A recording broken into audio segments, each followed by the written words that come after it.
With a population of over 1.21 billion, India is the largest democracy in the world. Evidently, the largest democratic electoral exercise in the world is also conducted here. Let us find out how it is done. Elections are held at regular intervals to select representatives of the people. Through elections, people can also reject the representatives who had been chosen in the previous election if they are not satisfied with their performance. When elections are held across a country to elect representatives to the national lawmaking body, that is, the parliament, they are known as general elections. When elections are held to elect representatives to the state lawmaking body, they are known as assembly elections. Sometimes, by-elections are held between two regular elections in order to select a new representative. By-elections take place when the representative already chosen in regular elections is unable to function properly in that capacity anymore due to some reason. For the general elections, our country has been divided into 543 territorial divisions known as constituencies. People residing in a constituency elect one person from among different candidates who represent them in the Lok Sabha, which is the lower house of the parliament. For assembly elections, the states are further divided into smaller constituencies and a representative is elected from each one of them to the respective state legislative assembly. Some constituencies are reserved for weaker sections of the society who cannot compete with other candidates due to lack of resources such as money, social status, influence, or because of their gender. Weaker sections include scheduled castes, scheduled tribes, and women. The makers of the Indian Constitution came up with a system of reserved constituencies for adequate representation of the weaker sections. In reserved constituencies, only candidates belonging to a particular weaker section can participate in and contest the elections.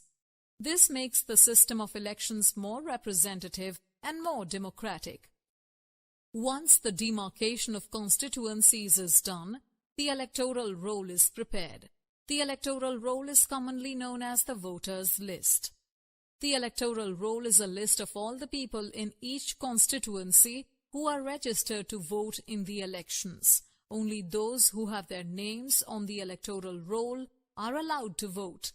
The electoral roll is revised regularly to add the names of new voters and remove the names of those who do not belong to that constituency anymore. A person who is eligible to vote but does not have his name registered on the electoral roll can apply to the electoral registration officer of his constituency. The officer in response updates the register accordingly. With a list of constituencies and voters in place, the country can go for elections when they are due. The notification for elections is issued by a constitutional authority. This constitutional authority is called the Election Commission of India in our country. The process of nominating candidates in different constituencies begins soon after the notification for elections is released. A person contesting under a political party is nominated by that party. Individual candidates may also contest elections independently without the support of any political party.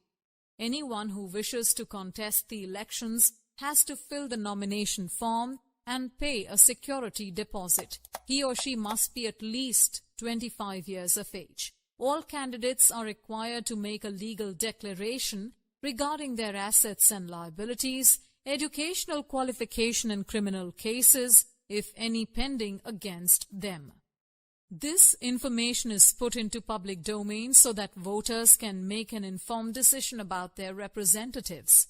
After the nomination of candidates, campaigning for the elections begins. In this phase, the nominated candidates interact with the voters and address gatherings to mobilize support in their favor. Campaigning also gives people a chance to know the candidates better and choose the best representative from among a number of candidates. In a democracy, every candidate is free to conduct their election campaign whichever way they want to. However, on certain occasions it may become necessary to regulate campaigns in order to ensure that the process is fair and equitable. For this, there is a model code of conduct in place. A model code of conduct regulates the actions of the candidates contesting elections and their campaigning activities. Any candidate breaching the code of conduct may be disqualified from the elections and not allowed to contest further. The election day is the day when voters cast their vote. Earlier, ballot papers were used for this purpose. Now they have been replaced by electronic voting machines, EVMs. Once the polling is over, all electronic voting machines are sealed and taken to a secure place. They are opened and the votes secured by each candidate are counted. The candidates getting the maximum number of votes in each constituency are declared winners. In a general election, the counting of votes in all constituencies usually takes place at the same time on the same day. After it becomes clear who the winning candidates are, the political party with the maximum number of winning candidates forms the government. Let's recap. Elections are held at regular intervals to select representatives of the people. Through elections, people can also reject the representatives who had been elected in the previous elections if they are not satisfied with their performance. General elections are held across the country, whereas assembly elections are held within states. By-elections are held between two general elections to fill a vacancy. A constituency is a territorial division comprising a group of voters.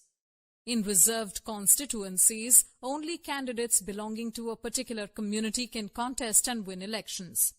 The electoral roll or the voters' list is a list of all the people in each constituency who are registered to vote in the elections.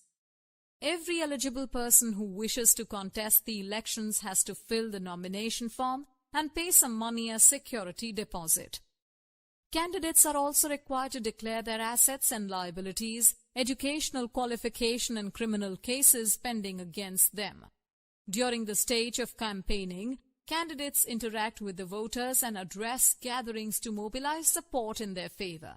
Any candidate flouting the model code of conduct may be disqualified from the elections and not allowed to contest further.